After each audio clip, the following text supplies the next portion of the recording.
નમસ્કાર દોસ્તો, સ્વાગત છે ઇન્સ્પાયર ગુજરાતના આ ડિજિટલ પ્લેટફોર્મ પર. અને જેવી રીતે પહેલગામ એટેક બાદ એક પછી એક અપડેટ આવી રહી છે, એવી જ રીતે કે એક બીજી એવી અને ખૂબ ઇમ્પોર્ટન્ટ એવી અપડેટ તમારા માટે આવી રહી છે. અને એ અપડેટ એવી છે કે નરેન્દ્રભાઈ મોદી અને એટલે કે ભારતના પ્રધાનમંત્રી સાહેબ અને એમને દ્વારા જે આપણી આર્મી, નેવી અને એરફોર્સ એને મળી ગયો છે છૂટો દોર. એટલે કે આર્મી, નેવી અને એરફોર્સને જે છે એ આપી દેવામાં આવ્યું છે કે તમે નક્કી કરો એ તારીખે, તમે નક્કી કરો એવી રીતેથી, તમે નક્કી કરો એ જગ્યાએથી તમારે હુમલો કરવાનો. બરાબર, બાકીનું બધું જે છે મારી ઉપર મૂકી દો, પણ હવે પાકિસ્તાનને જડબા તોડ જવાબ આપો. આ પ્રકારની એક વાત જે આપણી સામે આવે છે. તો આખી વાતને સમજીએ. જો અત્યારે હાલની અંદર પાકિસ્તાન અને ભારતના વોર ઉપર, યુદ્ધ ઉપર અવારનવાર ઘણા બધા એવા અપડેટ્સ આવતા રહ્યા છે. એવામાં એ વાત પણ છે કે નરેન્દ્રભાઈ મોદી દ્વારા ગઈકાલે રાત્રે એક હાઈ લેવલ મીટિંગ જે છે બોલાવવામાં આવી. અને એ હાઈ લેવલ મીટિંગની અંદર ગઈકાલે બુધવારે, એટલે આજે જ્યારે આ વિડીયો રેકોર્ડ કરી રહ્યો છું એ ગુરુવારે, એની પહેલા બુધવારે 3 મોટી એવી હાઈ લેવલ મીટિંગ થઈ કે જે આપણને ખૂબ મોટા એવા અંદાજાઓ, ખૂબ મોટા એવા ઇન્ડિકેશન આપી રહ્યા છે. શું ઇન્ડિકેશન છે? સૌથી પહેલા વાત કરીએ તો પીએમ મોદી દ્વારા એક હાઈ લેવલ સિક્યોરિટી મીટિંગ જે છે એ આયોજન કરવામાં આવી હતી. આ હાઈ લેવલ સિક્યોરિટી મીટિંગ જે છે, જેની અંદર પહેલગામની અંદર જે એટેક થયો એ હુમલાની અંદર જે પણ દોષિતો છે, એટલે એ પછી આતંકવાદીઓના આકાઓ છે, પાકિસ્તાનના કદાચ આર્મી જનરલ હોય, તો આ બધાને જડબાતોડ જવાબ દેવા માટે ખુલ્લો છૂટ જે છે આપી દેવામાં આવી છે. જનરલી આવી રીતે આ પ્રકારેથી કોઈ પ્રધાનમંત્રી આર્મી, નેવી અને એરફોર્સને છૂટો દોર આપે એવી ખૂબ રેર જ ઘટના બનતી હોય છે. પરંતુ આ વખતે પરિસ્થિતિ કંઈક અલગ છે. આ પરિસ્થિતિની અંદર દેશને જે છે એ ત્યારે દેશમાં લોક જુવાળ ઊભો થયો છે.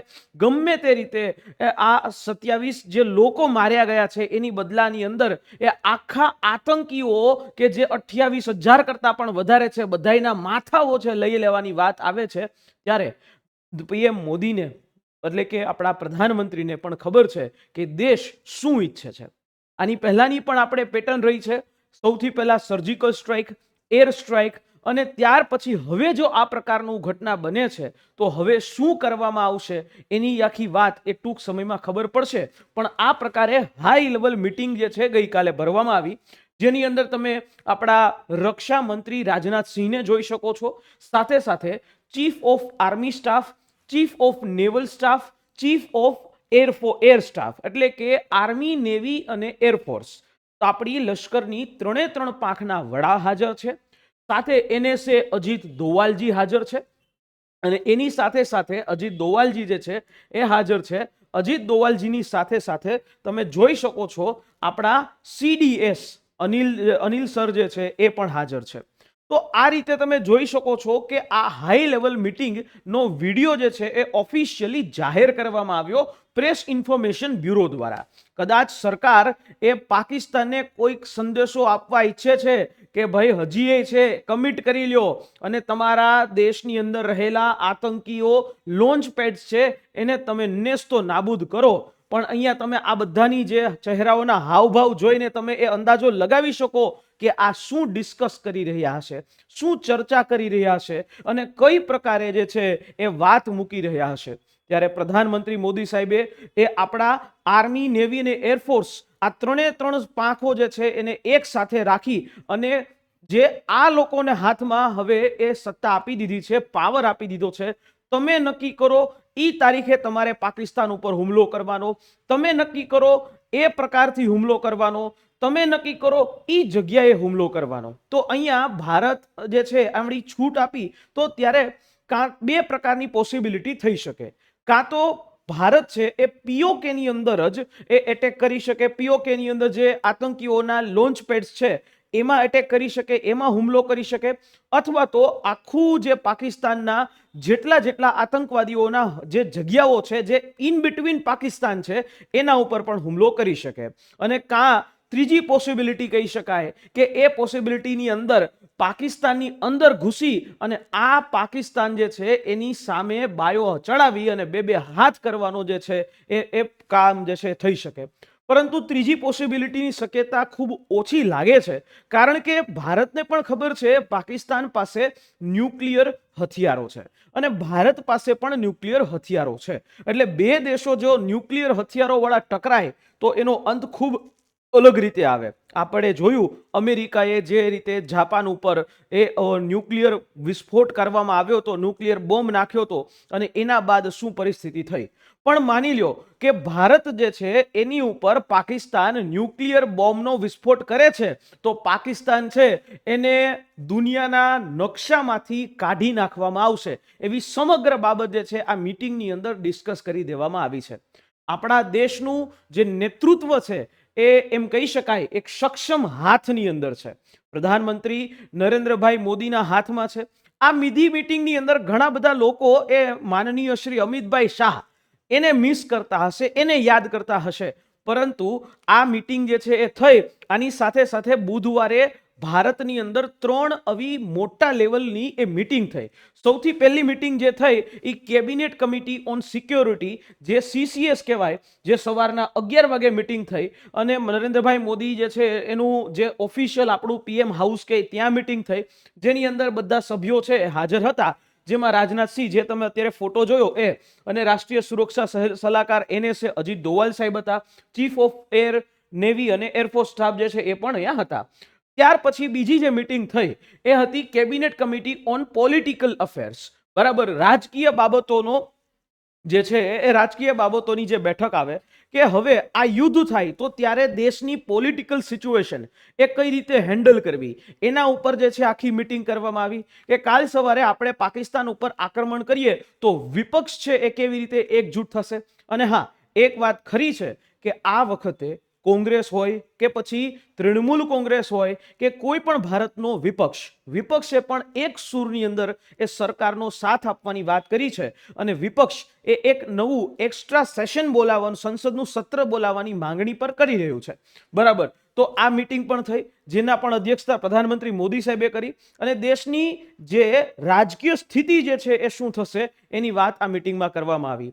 ત્યાર પછી અહીંયા ઘણા બધા લોકો છે એ આપણા ખાસ લોકો, અને જેમાં BSF ની પણ સાથે એ મીટિંગ કરવામાં આવી, જેની અંદર વાત કરીએ તો ગૃહ મંત્રાલય સ્તરની જે હાઈ લેવલ મીટિંગ જે છે એ કરવામાં આવી, જેને અધ્યક્ષતા છે એ ગૃહ સચિવ ગોવિંદ મોહન એ કરી રહ્યા હતા. આના પછી સીધો અમિતભાઈ શાહ આવે, એમના સુધી વાત પહોંચે અને BSF, NSG, CRPF, SSB, CISF આ બધાના જે અધિકારીઓને બોલાવી અને આખા દેશની અંદર જ્યારે આપણે એટેક કરીએ, હુમલો કરીએ, યુદ્ધ કરીએ તો ત્યારે કઈ રીતે પરિસ્થિતિ સંભાળવાની રહેશે એની સમગ્ર બાબતની ચર્ચાઓ અને બીજી અલગ અલગ જે IB આ બધાની સાથે એની જવાબદારી ઉપર ચર્ચાઓ છે એ કરવામાં આવેલી છે.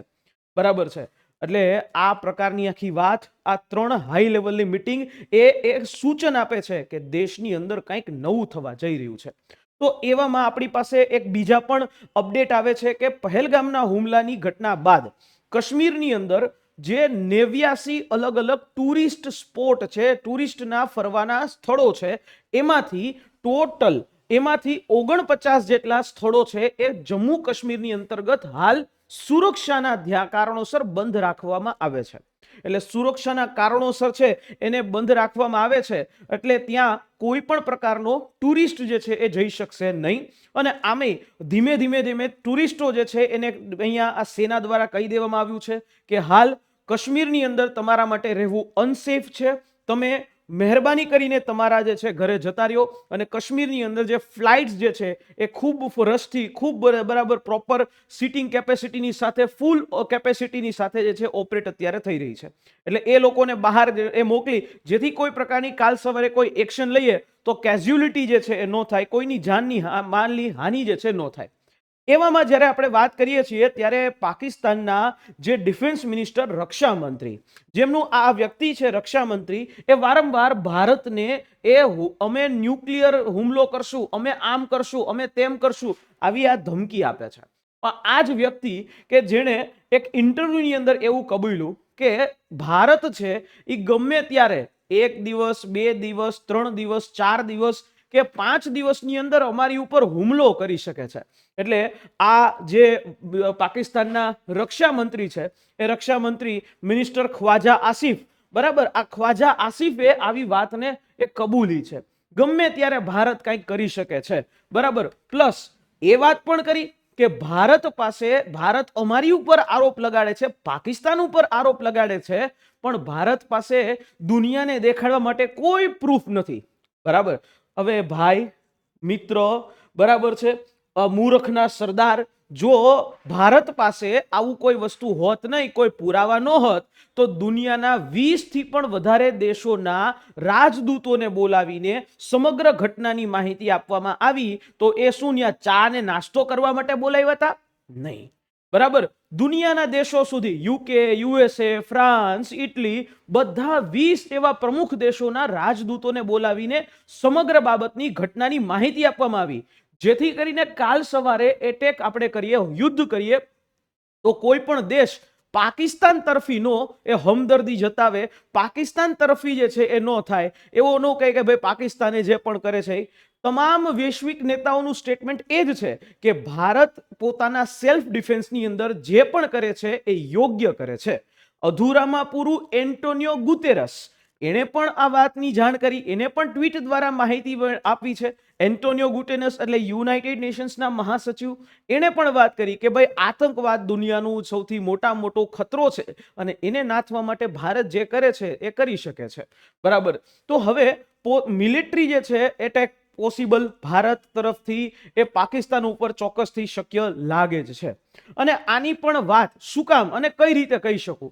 કારણ કે જે પ્રકારની જે ઘટનાઓ બનતી જાય છે એ આ પ્રકારની શક્યતાઓને ખૂબ વધારે પ્રબળ બનાવી દેવાય છે, બરાબર છે. એટલે આ રીતે પણ અધૂરામાં પૂરું આ મૂર્ખાઓના સરદાર જે આપણે એમ કહીએ કે પાકિસ્તાન મૂર્ખ હોવાનું સરદારનું આખું બિરુદ આપણે આપીએ કે ત્યાં બધા લોકો એવા જ લોકો છે કે ઘણા બધા એવા લોકો જે એને કહે છે એ ચોક્કસથી સાચું છે. શું થયું એવું? તો કે પાકિસ્તાને ગઈકાલે એક વોટ્સઅપ ચેટ જાહેર કરી. પાકિસ્તાનના આર્મીના એક અધિકારીએ એક પ્રેસ કોન્ફરન્સ કરી. એ પ્રેસ કોન્ફરન્સની અંદર એક વોટ્સઅપ ચેટ જાહેર કરી. આ વોટ્સઅપ ચેટ જાહેર કરીને એવું કીધું કે ભારત પાકિસ્તાનમાં ખૂબ મોટા પ્રમાણમાં હુમલાઓ કરવાનું કાવતરું રચી રહ્યું છે અને એમાંનો કોઈ એક પાકિસ્તાની જ વ્યક્તિ, કે આ વ્યક્તિ ભારતનો એજન્ટ છે. હવે એ હતો પાકિસ્તાની જ વ્યક્તિ, એને પકડી અને એમ કીધું દુનિયાની સમક્ષ કે આ ભાઈ આ વ્યક્તિ છે એ આની વોટ્સઅપ ચેટ દુનિયાને કહીને કીધું કે ભાઈ આ ચેટ જે છે એનાથી ભારત કંઈક નવું હુમલો અમારી ઉપર કરવાનું છે, બરાબર. હવે આને કેમ ખબર કે અમારા પાસે જાસૂસી માટેના બીજા ઘણા બધા ઉપાયો છે અને ભારતની ઇન્ટેલિજન્સ એજન્સી એવી હાવ ભૂખડ કે એવી કડકી નથી કે વોટ્સઅપ વાપરે તમારા માટે, બરાબર છે. એના માટે અલગથી હથિયારો છે, અલગથી એવા જે કોન્ફિડેન્શિયલ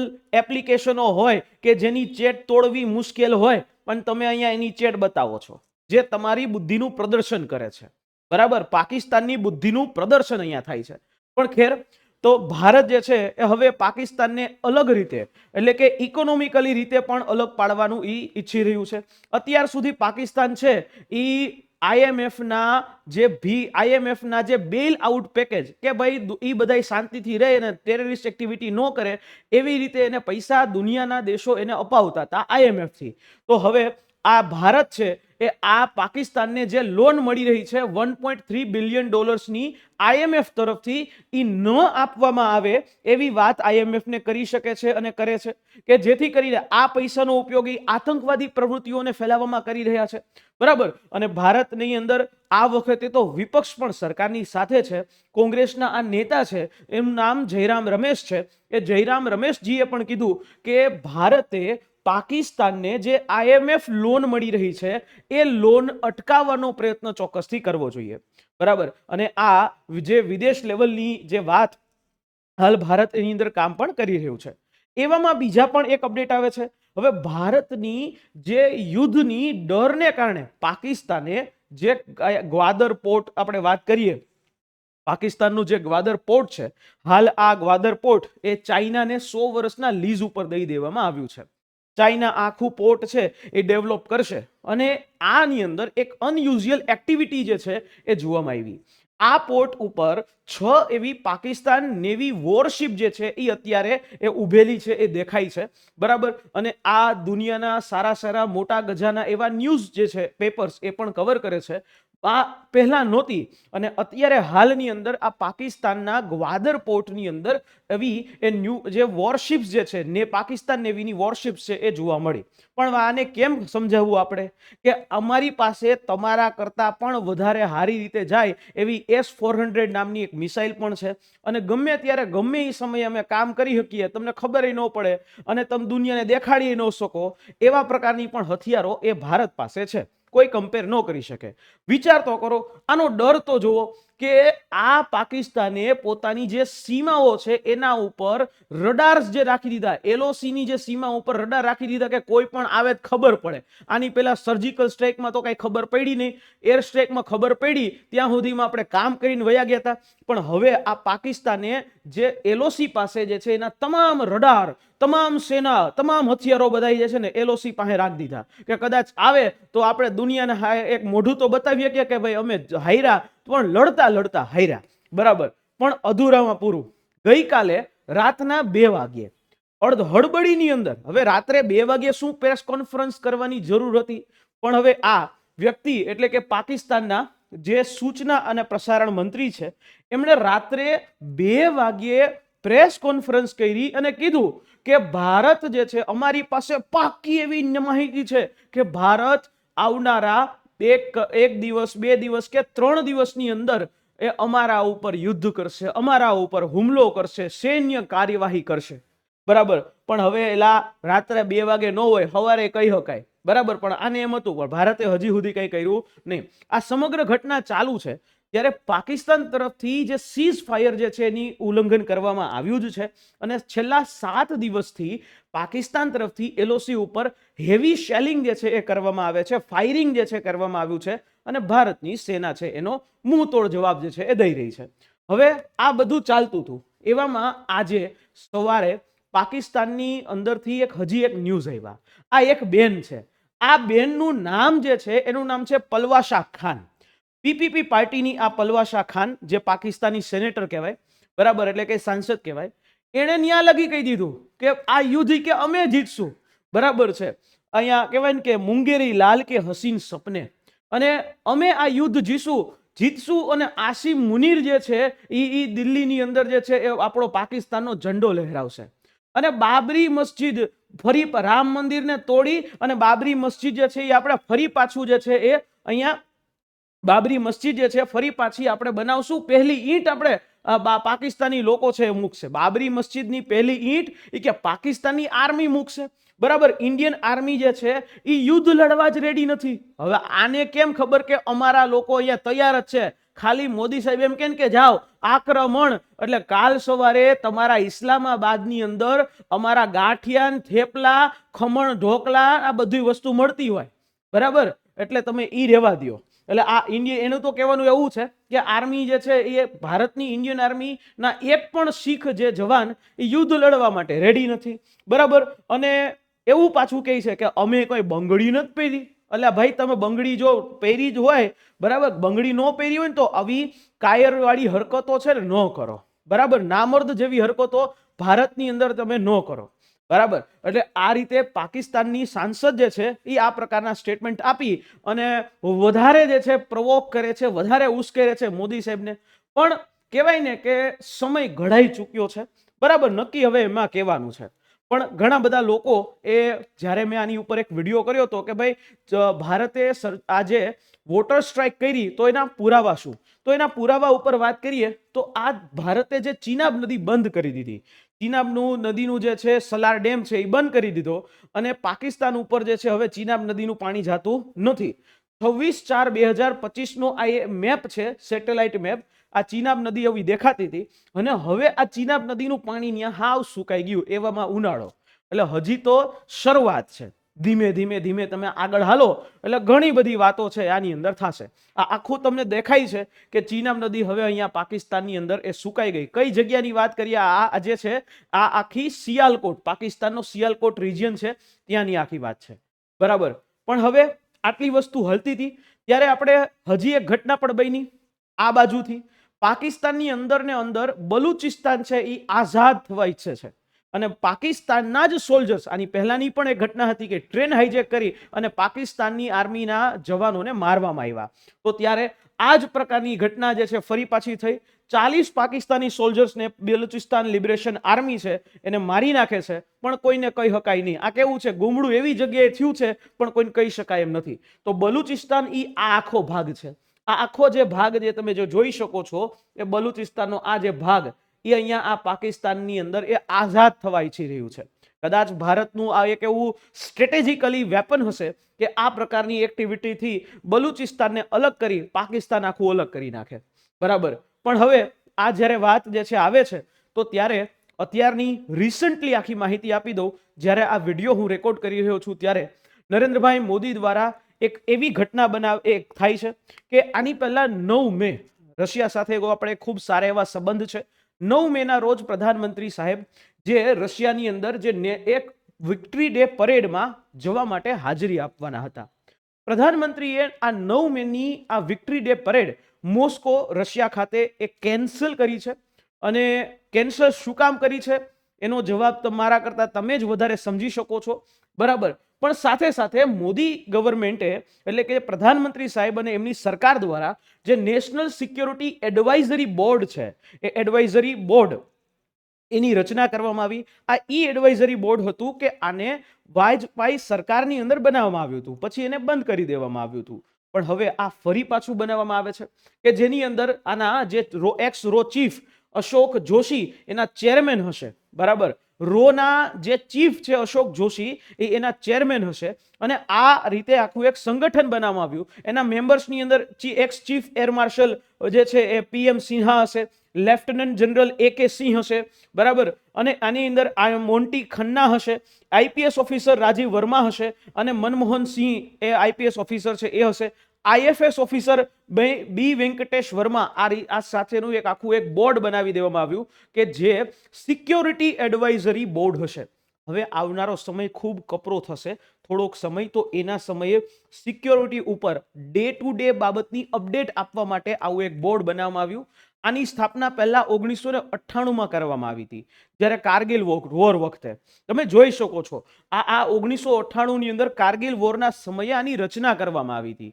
એટલે ત્યારબાદ આને બંધ કરી દેવામાં આવ્યું હતું. હવે ફરી પાછું આ બોર્ડની રચના કરવામાં આવી છે એટલે હવે પછીનો જવાબ તમે જાણી શકો અને એ સમજી શકો, બરાબર. અને પ્રધાનમંત્રી સાહેબ દ્વારા આ વસ્તુ બનાવવામાં આવી છે.